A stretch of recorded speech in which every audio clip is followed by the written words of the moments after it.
అంటే నాకు కళ్ళు లేవని తెలిసిన తర్వాత మా అమ్మ అనేది, ఒరేయ్ నిన్ను చూస్తూ ఉంటే నీ ముఖం పచ్చితాటికి ఇచ్చుకొని కాల్చేయాలనిపిస్తుంది అనేది. మా అమ్మ నా ముఖం కాల్చేయాలనుకుందండి, దేవుడు కాపాడాడు కాల్చేయకుండా. మళ్ళీ అనేది మా అమ్మ, ఒరే నిన్ను చూస్తూ ఉంటే కిరసనాలు పోసి తగలేసేయాలనిపిస్తుంది అనేది.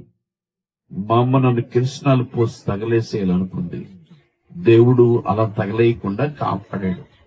మళ్ళీ అనేది మా అమ్మ, ఒరే నిన్ను చూస్తూ ఉంటే ఏండ్రును పోసి చంపేయాలనిపిస్తుంది అనేది.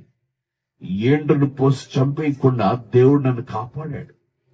మళ్ళీ అనేది మా అమ్మ, ఒరే నిన్ను చూస్తూ ఉంటే చిన్నప్పుడే నీ నోట్లో చిన్న ధాన్య బుకింగ్ చేస్తే నువ్వు చచ్చేవాడు అనేది. పిల్లరా, మా అమ్మ చేతిలో నేను చచ్చిపోకుండా నన్ను కాపాడిన దేవుని పేరు నజరేయుడైన యేసు. అందుకే దేవుడు